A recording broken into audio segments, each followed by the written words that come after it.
Chennai ECR Kottivakkam பகுதியில் உள்ள தனியார் பள்ளியைச் சேர்ந்த மாணவ மாணவிகள் தண்ணீர் சேமிப்பின் அவசியம் குறித்து வில்லுப்பாட்டு மூலம் விழிப்புணர்வு ஏற்படுத்தினர்.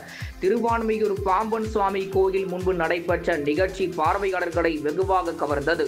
தண்ணீர் வீணாவதால் ஏற்படும் பிரச்சனைகள், தண்ணீர் சேமிப்பின் அவசியம், கால்வாய்களில் குப்பைகள் சேர்வதை தவிர்ப்பது போன்றவை குறித்து வில்லுப்பாட்டு மூலம் மாணவ மாணவிகள் விழிப்புணர்வு ஏற்படுத்தினர். நமக்கு எப்படி கிடைக்கிறது தெரியுமா? தெரியாதே. என்ன சொல்ல, ஏது சொல்ல, தண்ணீரை பற்றி உன் எண்ணம் என்ன? பைப்பை திறந்தா தண்ணி வரும், ஆமா. காசு கொடுத்தா தண்ணி வரும், ஆமா. சும்மாவே கிடைக்கிற ஒன்றுதானே தண்ணீர். என்னது சும்மா கிடைக்கிறதா?